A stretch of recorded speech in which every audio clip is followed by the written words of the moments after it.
இன்னைக்கு நம்ம பார்க்க போகிற டாபிக் காஸ் விதியின் பயன்பாடுகள். காஸ் விதியினுடைய பயன்பாடுகள் வந்து 4 பயன்பாடுகள் இருக்குது. இதில் 4ல் வந்து பார்த்திங்கன்னா முதல் 2 பயன்பாடுகள் ரொம்ப முக்கியமானது. அடிக்கடி எக்ஸாம் பாயிண்ட் ஆஃப் வியூவில் நமக்கு கேட்டுக்கிட்டே இருக்காங்க. ஸோ கண்டிப்பாக நம்ம படிக்க வேண்டிய கொஷின்ஸ். இப்போ நம்ம பார்க்க போகிறது வந்து முதல் பயன்பாடு, மின்னூட்டம் பெற்ற முடிவிலா நீளம் உடைய கம்பியினால் ஏற்படும் மின்புலம். இப்போ நம்மக்கிட்ட ஒரு முடிவிலா நீளம் கொண்ட கம்பியை வந்து இங்கே நம்ம கருதுகிறோம். இந்த கம்பி வந்து மின்னூட்டம் பெற்ற கம்பிங்கிறாங்க. 2 பண்புகள் கொடுத்துருக்காங்க. முடிவிலா நீளம் உடைய கம்பி, அதே போல் மின்னூட்டம் பெற்ற கம்பி அப்படின்னு இருக்கும். அப்போது முடிவிலா நீளம் இருக்குது, அதன் மேலே மின்னூட்டங்கள் இருக்குது. அப்போது இதில் ஒரு குறிப்பிட்ட நீளத்தில் எவ்வளவு மின்னூட்டங்கள் இருக்குது அப்படின்னு பார்த்தீங்கன்னா அதுக்கு பேர் மின்னூட்ட நீள அடர்த்தி அப்படின்னு பேர். இது ஒரு முடிவிலா நீளம் கொண்டதாக இருந்தாலும் நம்ம ஒரு குறிப்பிட்ட நீளத்தை எடுத்துகிட்டு அந்த நீளத்தில் மட்டும் எவ்வளோ மின்னூட்டங்கள் இருக்குது அப்படின்னு பார்க்குறோம். அதுக்கு பேர் என்ன சொல்கிறாங்க அப்படின்னா மின்னூட்ட நீள் அடர்த்தி அப்படின்னு நம்ம சொல்கிறோம். அப்போது கம்பியினுடைய மின்னூட்ட நீள் அடர்த்தி, அதனுடைய குறியீடு லாம்டா. லாம்டா ஈக்குவல் டு கியூங்கிற மின்னூட்டம் எல்லுங்கிற நீளத்தில் இருந்துச்சுன்னா லாம்டா ஈக்குவல் டு நீங்கள் என்ன எழுதிடலாம், கியூ பை எல் அப்படின்னு கூட எழுதிக்கலாம். அப்போது கியூ ஈக்குவல் டு என்ன எழுதலாம், இதை குறுக்கு பெருக்கல் பண்ணிங்கன்னா லாம்டா எல் அப்படின்னு எழுதலாம். இந்த சமன்பாடு 1ன்னு வச்சுருங்க, ஏன்னா இதை பின்னாடி நம்ம பயன்படுத்திடலாம். இப்போ இது நேர் மின்னூட்டம் பெற்ற கம்பியாக இருக்கிறனால மின் விசை கோடுகள் அல்லது மின் புலத்தினுடைய திசை எப்படி இருக்கும்னா வெளிப்புறமாக இருக்கும். இப்போ இதில் இந்த மின்னூட்டம் பெற்ற கம்பியிலிருந்து ஆர் அப்படிங்கிற தொலைவில் நம்ம ஒரு புள்ளியை கருதுகிறோம், பி அப்படிங்கிற ஒரு புள்ளி. இந்த பிங்கிற புள்ளி வந்து டிஏ அப்படிங்கிற ஒரு மிக சிறிய ஒரு பரப்பின் மீது அமைந்ததாக நம்ம கருதலாம்.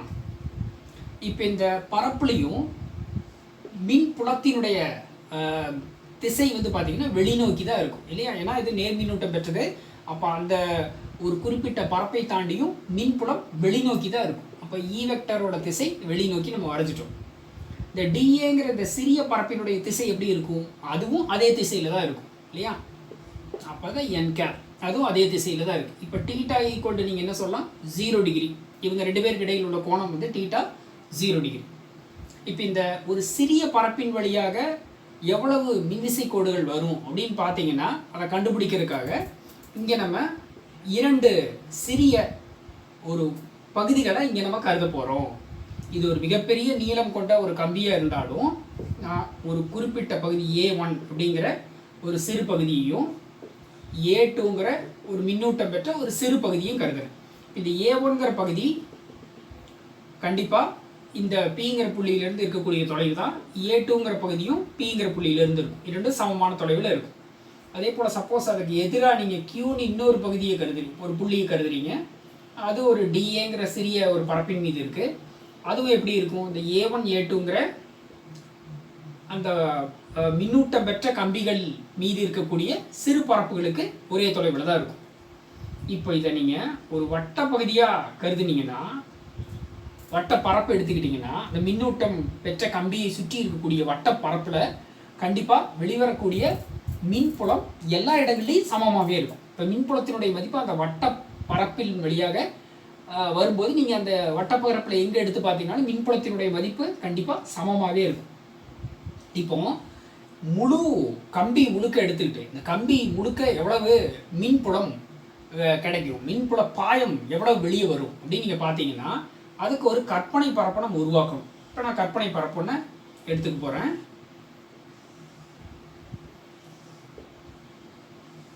ஒரு சிலிண்டர் வடிவத்தில் இருக்கக்கூடிய இல்லையா, ஒரு உருளை வடிவத்தில் இருக்கக்கூடிய ஒரு கற்பனை பரப்பு நம்ம எடுத்துக்கிட்டோம். இந்த உருளை வழியாக எவ்வளவு மின்விசை கோடுகள் வெளியே வருது, அதாவது மின் பாயம் இது வழியாக எவ்வளோ வருதுன்னு தெரிஞ்சதுன்னா உங்களால் கண்டிப்பாக என்ன சொல்லிடலாம், மின் புலத்தினுடைய மதிப்பை கண்டுபிடிச்சிடலாம். அப்போ மின் புலம் கண்டுபிடிக்கிறதுக்காக முதல்ல நம்ம மின் பாயம் கண்டுபிடிக்கணும். மின் பாயம்ங்கிறது நம்ம ஆல்ரெடி என்னன்னு படிச்சிருக்கோம், ஒரு நம்ம எடுத்துக்கிட்ட ஒரு குறிப்பிட்ட மின்னூட்டத்தை சுற்றி அமைந்த ஒரு கற்பனை பரப்பு எடுத்துக்கிட்டு அந்த கற்பனை பரப்பின் வழியாக எவ்வளவு மின்புல கோடுகள் வெளியே வருதுன்னு பார்த்தீங்கன்னா அதுக்கு தான் மின்புல பாயம் அப்படின்னு பேர். இப்போ இந்த கற்பனை காசியன் பரப்பு ஒரு சிலிண்டர் வடிவத்தில் இருக்கக்கூடிய உருளை வடிவத்தில் இருக்கக்கூடிய கற்பனை பரப்புக்கு 3 பகுதிகள் இருக்குது.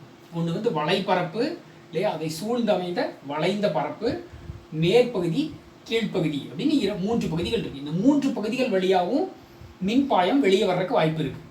இப்போ இந்த 3 பகுதிகளையும் தனித்தனியாக மின்பாயம் எவ்வளோ வரும்னு கண்டுபிடிச்சு 3ஐயும் கூட்டுனீங்கன்னா மொத்த மின்பாயம் இந்த கற்பனை பரப்பு வழியாக எவ்வளோ வரும்னு கண்டுபிடிச்சிடலாம்.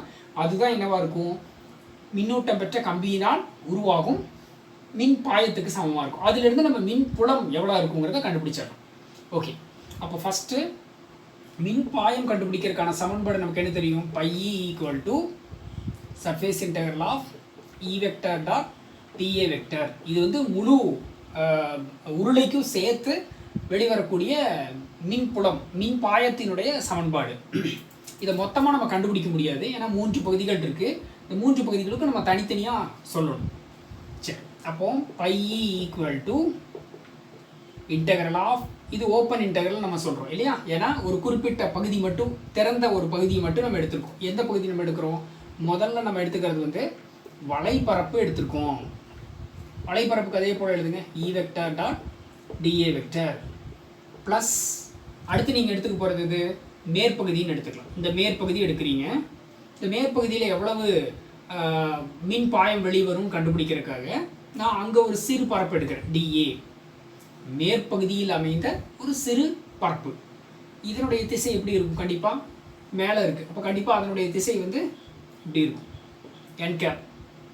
ஆனால் அங்கே வந்து மின்விசை கோடுகளினுடைய திசை எப்படி இருக்கும், மின்புலத்தினுடைய திசை இப்படி இருக்கும், வெளிநோக்கி E வெக்டர். இப்போ பாருங்கள், கோணம் 90 டிகிரி. அதே போல் கீழ்ப்பகுதி எடுத்தீங்கன்னா அங்கேயும் கீழ்ப்பகுதியில் ஒரு சிறு பரப்பு, இது dA. இதனுடைய திசை எப்படி இருக்கும், கீழே இருக்கும்போது இப்படி இருக்கும் இல்லையா, n. ஆனால் இதனுடைய மின்புலத்தினுடைய திசை வெளிநோக்கி இருக்கும், கோணம் 90 டிகிரி இல்லையா. பரப்பினுடைய திசைக்கும் மின்புலத்தினுடைய திசையும் 90 டிகிரி. இங்கேயும் பரப்பினுடைய திசையும் மின்புலத்தினுடைய திசையும் 90 டிகிரி.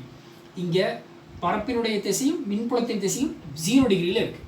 சரி, இப்போ நம்ம வேர்பகுதி எடுங்க, E vector dot dA vector.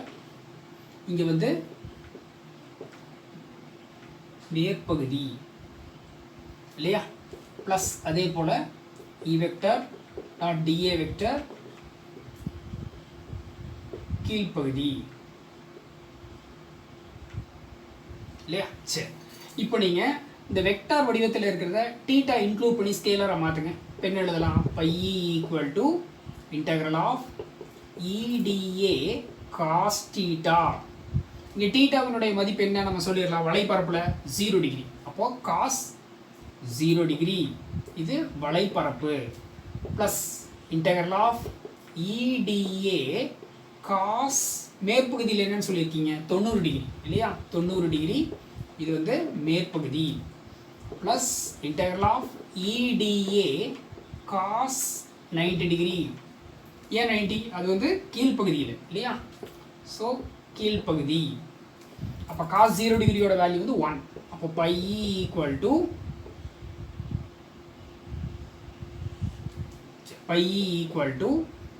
Integral of EdA அப்படின்னு கிடைக்கும். ஏன்னா cos 0 டிகிரி 1 ப்ளஸ் cos 90 என்ன ஆயிரும், 0. இந்த டேர்ம் ஃபுல்லாக 0 ஆயிரும், ப்ளஸ் 0. அதே போல் ப்ளஸ் இதுவும் நீங்கள் கீழ்ப்பகுதி எடுக்கிறீங்க, அதுவும் cos 90 0. அப்போ மேல் பகுதியிலையும் கீழ்ப்பகுதியிலையும் மின் பாயம் வெளிவரதுக்கு வாய்ப்பில்லை, வளைபரப்பின் வழியாக மட்டும்தான் கண்டிப்பாக வெளியே வர முடியும் அப்படின்னு நம்ம பார்க்குறோம்.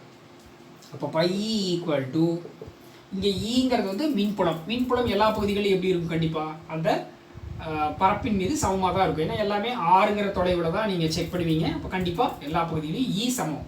இப்போ அது மாறிலி, இப்போ E வெளியே எடுத்துருங்க, இன்டெக்ரல் ஆஃப் dA. dAங்கிறது வந்து ஒரு சிறு பகுதி, சிறு பரப்பு. எது, நீங்கள் எடுத்துக்கிட்ட உருளையின் மீது அமைந்த ஒரு சிறு பரப்பு. அப்போ நீங்கள் இன்டெக்ரல் ஆஃப் dAன்னு போட்டிங்கன்னா முழு நீங்கள் எடுத்துக்கிட்ட அந்த உருளை முழுக்க கவர் ஆகிடும். இந்த உருளையினுடைய நீளம் வந்து நம்ம L அப்படின்னு கருதலாம். இதனுடைய ஆரம் நமக்கு தெரியும் R. அப்போ இதனுடைய முழு பரப்பு என்னவா இருக்கும், E × 2πRL அப்படின்னு எடுத்துக்கலாம். வளைபரப்பினுடைய, அதாவது உருளையினுடைய பரப்பு 2πRL. இப்போ நீங்கள் கண்டுபிடிச்சிருக்கிறது சமன்பாடு 1. ஆனால் நமக்கு முதல்லயே காஸ் விதி தெரியும். காஸ் விதிப்படி சமன்பாடு வந்து என்ன எழுதலாம்? Phi E equal to Q by epsilon naught. Already நமக்கு தெரிஞ்ச சமன்பாடு தான். இதில் கியூ நம்ம முதல்ல என்ன கண்டுபிடிச்சிருக்கோம்? Lambda into L. பிரதியிடுங்க. Lambda L divided by epsilon naught. இது சமன்பாடு 2. சமன்பாடு 1 சமன்பாடு 2 மின் பாயத்தினுடைய சமன்பாடுகள் தான். ரெண்டையும் வந்து ஒப்பிடுங்க. 1 ஈக்குவல் டு 2. சமன்பாடு 1 என்ன? E into 2 by RL equal to சமன்பாடு 2 lambda L by epsilon naught. எல்லும் கேன்சல் ஆயிடும். நம்ம கண்டுபிடிக்க வேண்டியதே மின் புலம் இ தான். இ மட்டும் வச்சுட்டு 2 பை ஆர் டினாமினேட்டர் கொண்டு வாங்க. அப்போ E equal to lambda divided by 2 pi epsilon naught into R அப்படின்னு கிடைக்கும். இதுதான் மின்புலம். எதனால் உருவாகக்கூடிய மின்புலம்? மின்னூட்டம் பெற்ற முடிவிலா நீளமுடைய கம்பியினால் உருவாகும் மின்புலத்தினுடைய சமன்பாடு.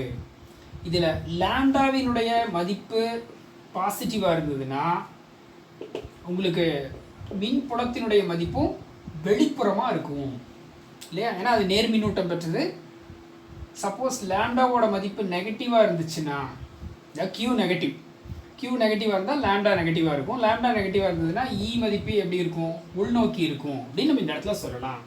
ஸோ ரொம்ப முக்கியமான பப்ளிக்ல எதிர்பார்க்கக்கூடிய ஒரு கொஸ்டின், கண்டிப்பாக படிக்க வேண்டிய கொஸ்டின்.